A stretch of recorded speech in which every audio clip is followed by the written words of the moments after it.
తెలంగాణ రాష్ట్ర ప్రభుత్వం అమలు చేయబోతున్న 4 పథకాలను ఎప్పుడెప్పుడు అమలు చేస్తారని తెలంగాణ ప్రజలు చాలా ఆసక్తిగా ఎదురుచూస్తున్నారు. అవే రైతు భరోసా, ఇందిరమ్మ ఇల్లు, ఇందిరమ్మ ఆత్మీయ భరోసా, కొత్త రేషన్ కార్డుల పంపిణీ. మరి ఈ పథకాలన్నింటినీ పూర్తి స్థాయిలో ఎప్పుడు పడతాయి? సో ఎప్పుడు లబ్ధిదారులను గుర్తిస్తారో తెలుసుకుందాం.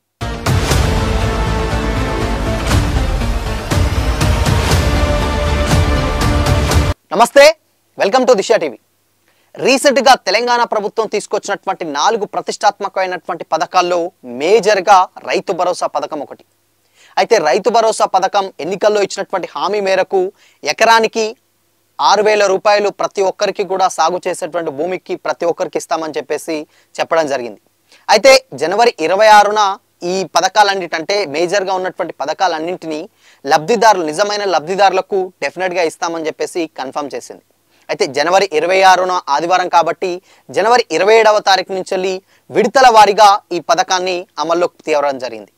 అయితే రీసెంట్గా ఇప్పుడు నిన్నటి ఫిబ్రవరి 4వ తేదీన నుంచి ఫిబ్రవరి 5 మధ్యలో కొంతమంది రైతులకు ఈ రైతు భరోసా పథకం అయితే వర్తింపజేయబడింది.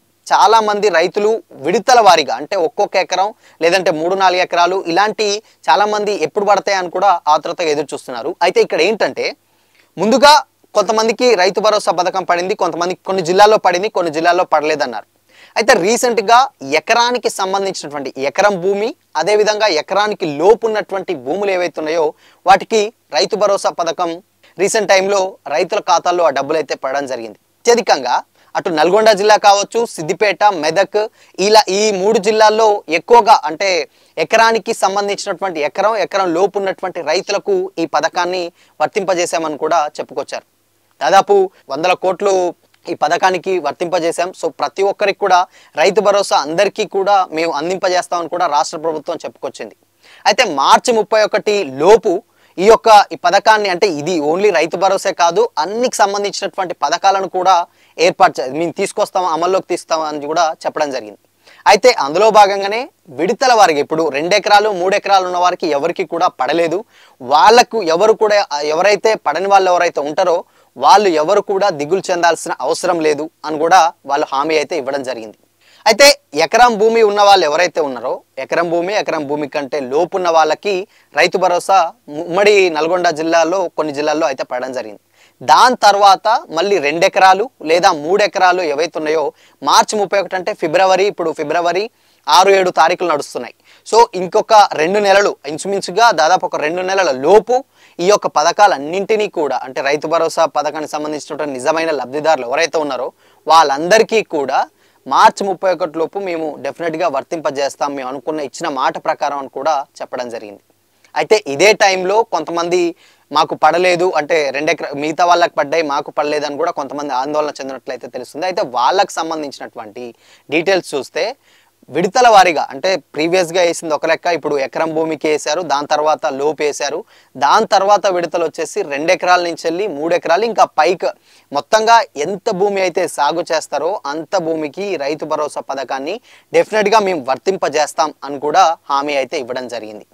సో అందులో భాగంగానే ఇప్పుడు మార్చి 31 లోపు కాబట్టి ఇక్కడ స్థానిక ఎన్నికలు కూడా సన్నద్ధమవుతున్నట్లయితే తెలుస్తుంది. సో స్థానిక ఎన్నికల్లో ఈ పథకాలని ప్రవేశపెట్టి గ్రామాల లెవెల్లో ఏంటంటే ఈ ఎలక్షన్స్కి చాలా ప్లస్ అయ్యే అవకాశాలు ఉంటాయి. ఈ టైంలో అంటే సర్పంచ్ ఎలక్షన్స్ ఇప్పుడే గ్రామాలలో ఏదైతే 1 ఇయర్ కంప్లీట్ అయింది కాబట్టి ఈ టైంలో ఎలక్షన్స్కు వెళ్ళే ఛాన్సెస్ కూడా కనిపిస్తున్నాయి. కాబట్టి నిజమైనటువంటి లబ్ధిదారులు ఎవరైతే ఉన్నారో వాళ్ళకి ఈ టైంలో పథకాలు వర్తింపజేస్తే కాంగ్రెస్కి సంబంధించినటువంటి ఓట్ బ్యాంక్ ఎటు పోకుండా ఎక్కువ స్థానాల్లో సర్పంచులను గెలిపించుకునే ఆలోచనలో ఉన్నట్లయితే ప్రభుత్వం ఆలోచిస్తున్నట్లయితే తెలుస్తుంది.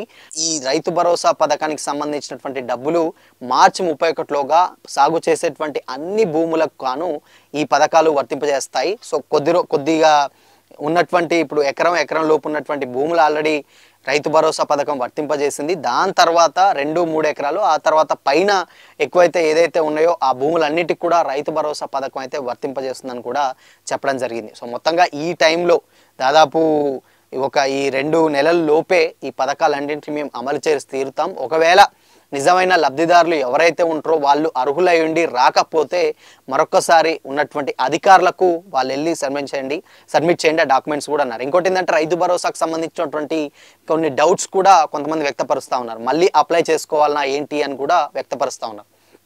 సో అయితే మళ్ళీ అప్లై చేసుకోవడానికి అవసరం లేదు.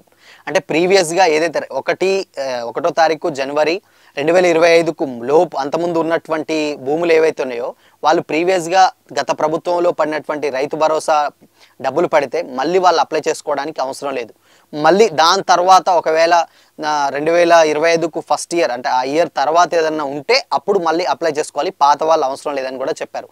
అయితే కొంతమంది ఇంకోటి ఏమంటున్నారంటే ఎన్నికల హామీలు కొన్ని జిల్లాల్లో సంబంధించినటువంటి ఎమ్మెల్సీ ఎన్నికలు ఉన్నాయి. ఆ జిల్లాలో సంబంధించినటువంటి ఎలక్షన్ కూడా అమల్లోకి ఉంది. ఆ జిల్లాలో మరి పడతాయా పడవా అని కూడా కొంతమంది డౌట్ వ్యక్తపరుస్తూ ఉన్నారు.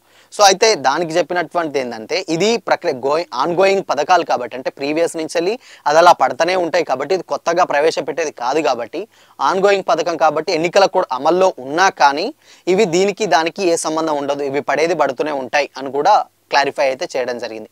కొంతమంది ఎన్నికల కోడ్ ఉంది, ఇప్పుడు ఈ టైంలో వేస్తారా వేయరా అని కూడా డౌట్ ఉంటే లేదు, ఇది ఆన్గోయింగ్ అంటే ఆల్రెడీ నడుస్తున్నటువంటి పథకాలు ఇవన్నీ. సో దీనికి సంబంధించినటువంటి ఎలాంటి అభ్యంతరం లేకుండా ఆ జిల్లాల్లో కూడా ఎలక్షన్ కోడ్ అమల్లో ఉన్నటువంటి జిల్లాల్లో కూడా రైతు భరోసా పథకాన్ని వర్తింపజేస్తామని కూడా క్లారిటీ అయితే ఇవ్వడం జరిగింది.